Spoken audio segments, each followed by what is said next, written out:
Annexe D. Mémorandum sur une véritable autonomie pour le peuple tibétain. Introduction. Depuis la reprise d'un contact direct avec le gouvernement central de la République populaire de Chine en 2002, des discussions approfondies ont été menées entre les émissaires de Sa Sainteté le 14e Dalai Lama et des représentants du gouvernement central. Au cours de ces discussions, nous avons clairement exprimé les aspirations des Tibétains. L'essence de l'approche de la voie médiane est de garantir une véritable autonomie pour le peuple tibétain dans le cadre de la Constitution de la République populaire de Chine. Cette approche cherche le bénéfice des deux parties et s'appuie sur l'intérêt à long terme des peuples tibétains et chinois. Nous restons fermement engagés à ne pas chercher la sécession ou l'indépendance. Nous cherchons une solution au problème tibétain à travers une véritable autonomie, ce qui est compatible avec les principes d'autonomie énoncés dans la Constitution de la République populaire de Chine. La protection et le développement de l'identité tibétaine, unique dans tous ses aspects, servent les intérêts de l'humanité en général et celui des peuples tibétains et chinois en particulier. Lors du 7e cycle de discussions à Pékin, les 1er et les 2 juillet 2008, le vice-président de la conférence consultative politique du peuple chinois et ministre du département central du travail du Front uni, M. Du Jinglin, a explicitement invité Sa Sainteté le Dalai Lama à formuler des suggestions pour la stabilité et le développement du Tibet. En outre, le vice-ministre exécutif M. Zhu Weishan a déclaré que les autorités chinoises aimeraient entendre notre point de vue sur le degré ou la forme d'autonomie que nous cherchons, ainsi que sur tous les aspects de l'autonomie régionale dans le cadre de la Constitution de la République populaire de Chine.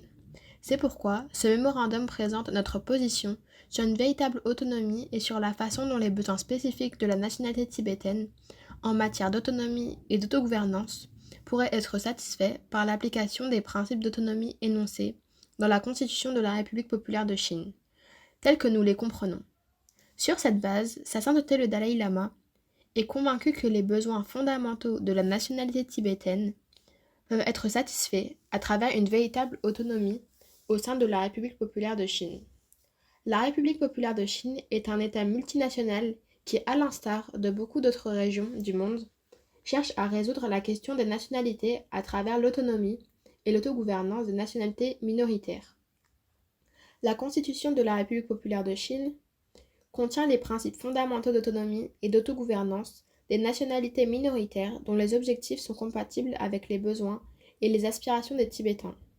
L'autonomie régionale nationale vise à s'opposer tant à l'oppression qu'à la séparation des nationalités en rejetant à la fois le chauvinisme Han et le nationalisme local. Elle est censée garantir la protection de la culture et de l'identité des nationalités minoritaires en leur accordant le pouvoir de devenir maîtres de leurs affaires. Dans une très large mesure, les besoins des Tibétains peuvent être satisfaits dans le cadre des principes constitutionnels sur l'autonomie, tels que nous les comprenons. Sur plusieurs points, la Constitution accorde des pouvoirs discrétionnaires importants aux organes de l'État dans la prise de décision et la gestion du système d'autonomie. Ces pouvoirs discrétionnaires peuvent être exercés pour faciliter une véritable autonomie des Tibétains qui répondrait à la singularité de leur situation. Lors de la mise en œuvre de ces principes, il pourrait donc être nécessaire de réviser ou d'amender la législation sur l'autonomie pour répondre aux caractéristiques et aux besoins spécifiques de la nationalité tibétaine. Si les deux côtés font preuve de bonne volonté, les problèmes persistants peuvent être résolus dans le cadre des principes constitutionnels d'autonomie. C'est ainsi qu'on pourra établir l'unité et la stabilité nationale, ainsi que des relations harmonieuses entre les Tibétains et les autres nationalités. 2. Respect de l'intégrité de la nationalité tibétaine. Les Tibétains appartiennent à une seule nationalité minoritaire. Quel que soit le découpage administratif actuel, l'intégrité de la nationalité tibétaine doit être respectée. C'est l'esprit, l'intention et le principe qui sous-tendent le concept constitutionnel d'autonomie régionale nationale ainsi que le principe d'égalité des nationalités. Personne ne conteste que les Tibétains partagent une même langue, une même culture, une tradition spirituelle, des valeurs fondamentales et des coutumes communes. Qu'ils appartiennent au même groupe ethnique, et qu'ils ont un fort sentiment d'identité commune. Les Tibétains partagent une histoire commune et malgré les périodes de division politique ou administrative, les Tibétains sont toujours restés unis par leur religion, leur culture, leur langue, leur mode de vie et l'environnement unique des hauts plateaux. Les Tibétains vivent dans une région d'un seul tenant, sur le plateau tibétain, où ils résident depuis des millénaires et dont ils sont donc autochtones.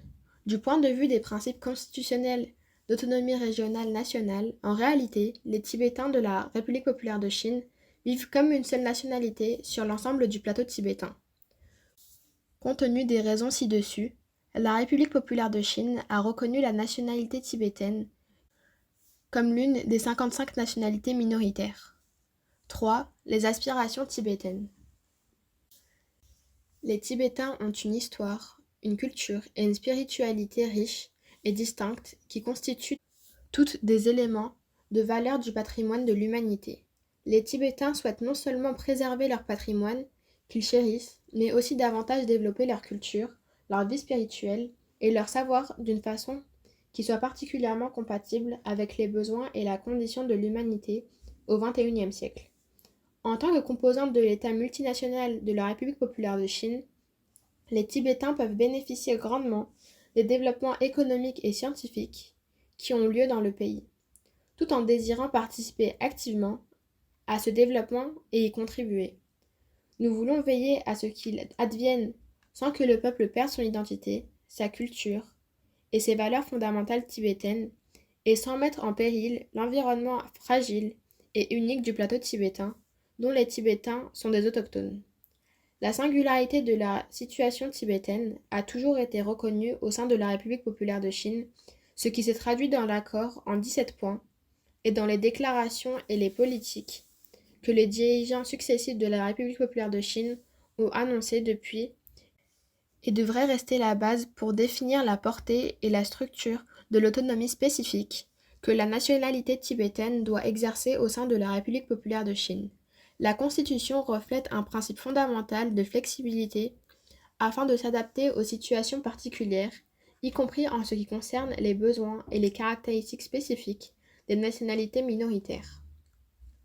La détermination de Sa Sainteté le Dalai Lama à rechercher une solution pour le peuple tibétain au sein de la République populaire de Chine est claire et sans ambiguïté. Cette position est en total accord et conformité avec la déclaration de l'éminent dirigeant Deng Xiaoping, dans laquelle il a mis l'accent sur le fait qu'à part la question de l'indépendance, tous les autres problèmes pouvaient être résolus par le dialogue. Nous nous sommes donc engagés à respecter pleinement l'intégrité territoriale de la République populaire de Chine, mais nous attendons du gouvernement central qu'il reconnaisse et qu'il respecte pleinement l'intégrité de la nationalité tibétaine et son droit à exercer une véritable autonomie au sein de la République populaire de Chine. Nous sommes convaincus que cela est la base qui permettra de résoudre nos différends et de promouvoir l'unité, la stabilité et l'harmonie entre les nationalités. Pour que les Tibétains avancent en tant que nationalité distincte à l'intérieur de la République populaire de Chine, ils ont besoin de continuer à progresser et à se développer économiquement, socialement et politiquement d'une façon qui corresponde au développement de la République populaire de Chine et du monde dans son ensemble, tout en respectant et en encourageant les caractéristiques tibétaines d'un tel développement. Pour ce faire, il est impératif que le droit des Tibétains à se gouverner eux-mêmes soit reconnu et mis en pratique dans la région où ils vivent, en communauté compacte au sein de la République populaire de Chine, en accord avec les besoins, les priorités et les caractéristiques de la nationalité tibétaine. La culture et l'identité du peuple tibétain ne peuvent être préservées et mises en valeur que par les Tibétains eux-mêmes et par personne d'autre. Dès lors, les Tibétains devraient être capables de s'entraider, de se développer et de se gouverner eux-mêmes. Et il faudra trouver le point d'équilibre optimal entre cela et les directives et l'assistance aussi nécessaires que bienvenues du gouvernement central et des autres provinces et régions de la République populaire de Chine.